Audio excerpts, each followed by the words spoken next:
Michael Burry just made big news. He's investing heavily in Chinese tech. JD.com and Alibaba are his two biggest holdings showing up in his latest 13F. But this isn't the first time Burry's bought JD. In fact, he's added to it for the second time in back-to-back quarters. Right now, JD.com stock ticker JD is down 55% since February of 2023. The stock trades at $24.39, very close to its 52-week lows. Is JD a deep value play that's a smart buy right now, or will the stock continue to go down in 2024? JD has trailed the market with the S&P 500 up 23% in the last year alone. Compared to e-commerce peers, JD is the worst performer. US-listed Amazon has done the best in the last year, up 73%. This is followed by Chinese e-commerce upstart Pinduoduo, which is up 41%. But other Chinese tech companies like e-commerce giant Alibaba and search engine Baidu are both down 27%. JD's easily the worst performer. Does that mean it can rise the highest in a potential turnaround? We will answer this big question with a deep dive analysis of JD stock, reviewing important financial metrics favored by Warren Buffett and comparing the stock's performance against competitors. Plus, I'll share a special bonus that could be the deciding factor when adding JD to your portfolio. At the end of the video, we will run the numbers through 3 different valuation models to figure out JD's fair value price in today's market. I will also give you my rating and what I've been doing with JD in the portfolio. So is JD a great chance to make money? Let's find out together. Before our analysis, I want to welcome you to Global Value and share a friendly disclaimer. Please remember that this is not financial or investment advice and that you should do your own due diligence. Use common sense and make the right decisions for you. Now let's get right into it. At the time of this video, JD is down 15.5% since its IPO nearly a decade ago. It trades just $3 above its 52-week low, which has been cut in half from its 52-week high. This comes as the company has steadily declined since February of 2021 when it reached its all-time highs. Since then, it's down more than 75%. Still, JD.com is a large cap company. They have a $37 billion market cap, and with a huge amount of cash on their balance sheet that we'll look at later, they have only a $22.5 billion enterprise value. Right now, the company trades at just 11.5 times earnings, and they have a 2.6% dividend yield. Now, Chinese tech has been controversial in recent years, but what does JD actually do? JD.com is a leading Chinese e-commerce platform with 2022 gross merchandise volume similar to Pinduoduo but still lower than Alibaba. It offers a wide selection of authentic products with speedy and reliable delivery. The company has built its own fulfillment network infrastructure and last-mile delivery network staffed by its own employees. This supports both its online direct sales, its online marketplace, and omni-channel businesses. Now with that understanding, let's dive deep into the numbers that Warren Buffett cares about. This step-by-step checklist-style approach reverse engineers how Warren Buffett would look at a company's numbers. It gives you one of the best shots of finding undervalued, high-quality stocks that can beat the market and make you a lot of money in the process. Now getting started with metric number 1, we want their average returns on capital to be above 14%. Return on capital helps us figure out how much money the company uses for everything invested into it. Based on the way this is determined, it's going to look a little off for JD given its high reinvestment rate. Still, the trend here that's important is that JD has grown their returns on capital in the last 5 years.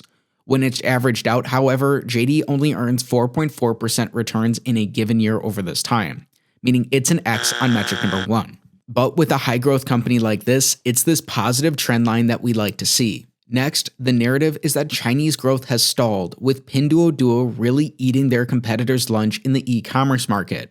But what do the numbers truly say for JD? In metric number 2, we want growth in their sales, earnings, and free cash flows. In this time, JD has more than doubled their sales from 2018 until now. Their earnings were negative in 2018 and they're positive today. In their last 12 months, these came in at $3.3 billion. Most importantly, the company's free cash flows have grown. They're positive in all 5 of these years, and they're up more than 10 times from where they were at in 2018. While that may be an anomaly for the business, the company's cash from operations has more than doubled in this time as well. This growth is great to see, especially in their cash flows. We'll touch on that later, but for now, it's a check on metric number 2. In our third metric, we want to look at JD from the view of an individual shareholder. This is why we're looking for earnings per share growth. We just learned that JD has grown their earnings, yet at the same time, the company has issued new shares, diluting existing shareholders by about 9%. Much of this comes from share-based compensation, which JD uses as a way to incentivize employees.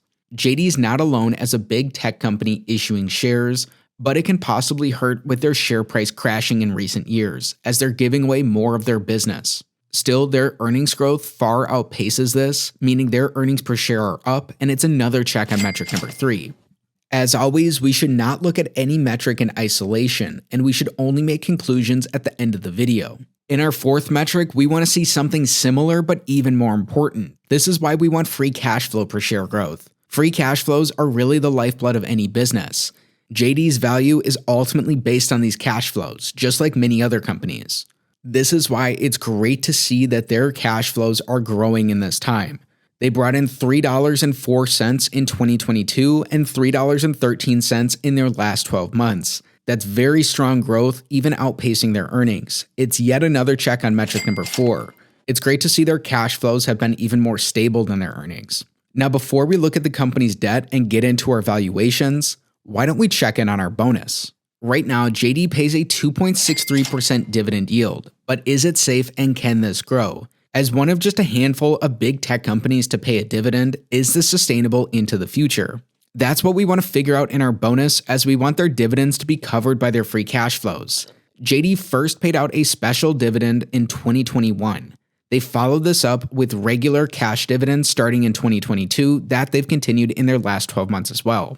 So far in all of these years, they've been able to cover their dividend pretty comfortably. They issued this special dividend after seeing that 2020 was a year out of the ordinary. With lockdowns, the company's cash flow surged. Management likely saw this as a pull forward in demand that wasn't likely to be kept up. They were proved right in 2021, but then the company still performed strongly in their last couple of years.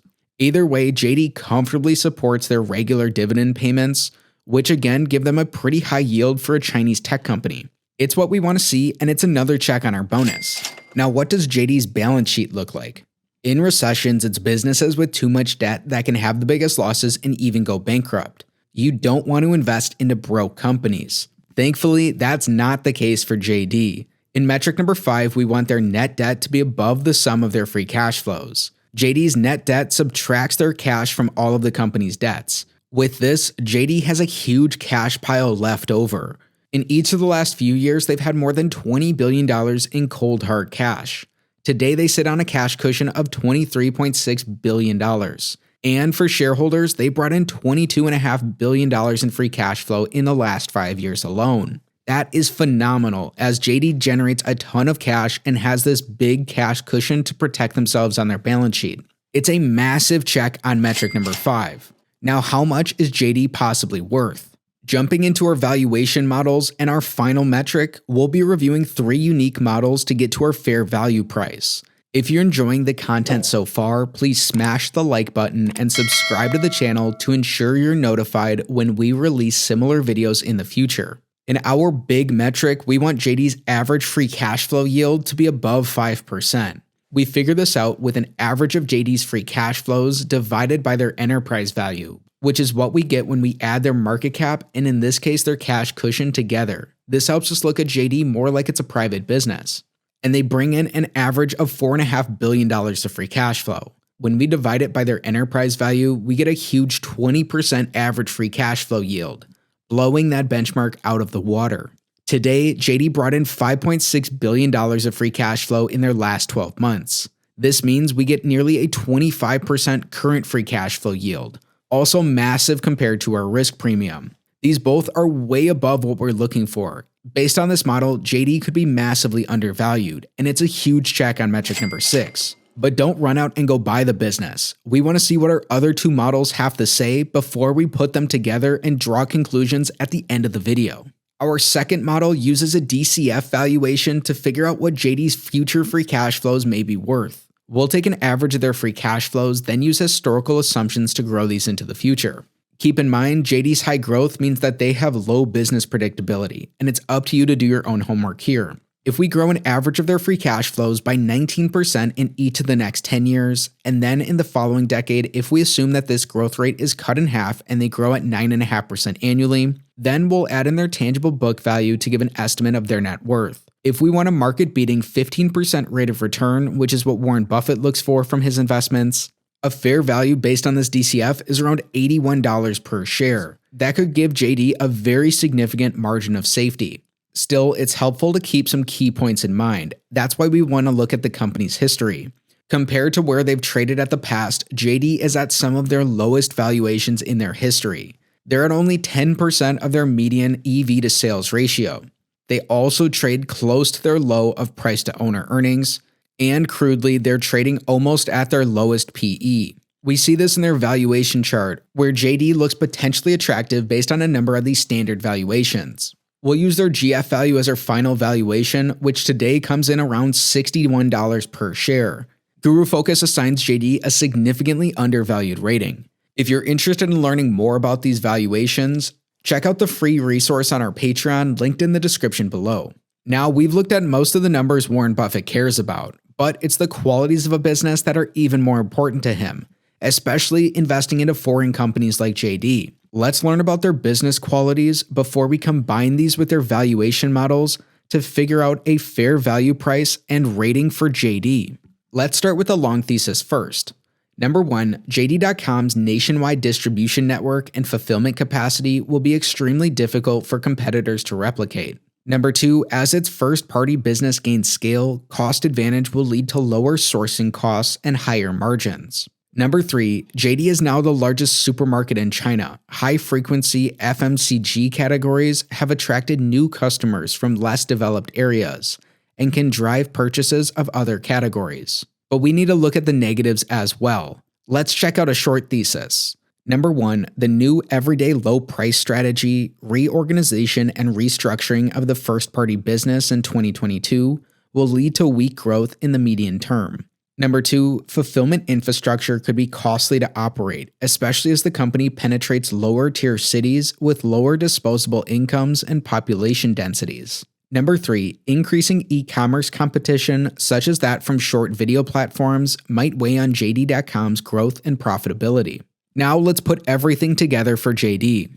In our fundamental stock analysis of JD.com, we learned the business goes 5 for 6 on the Select 6 analysis. They've been growing a lot with their financials trending in the right direction. This comes as they have a huge cash position on their balance sheet, and it looks like they're trading at a potentially very attractive free cash flow yield. While not at the return profile we're looking for from more established, mature companies, it's okay given where JD is at in their business lifecycle. Plus, the company has started to return capital to shareholders via a dividend. When we put this together with one of their leading positions in Chinese e-commerce, today a fair value price for JD is around $64 per share. That's up 2.5 times from their current stock price. It's well above the $40 street target price. Fair value is a range, but it might be the value Michael Burry saw in the business.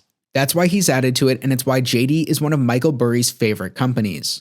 Today, JD looks undervalued. This is a stock we'll track in the portfolio. To follow along, subscribe to the Patreon found in the description below. And watch this next video to see another potentially undervalued company.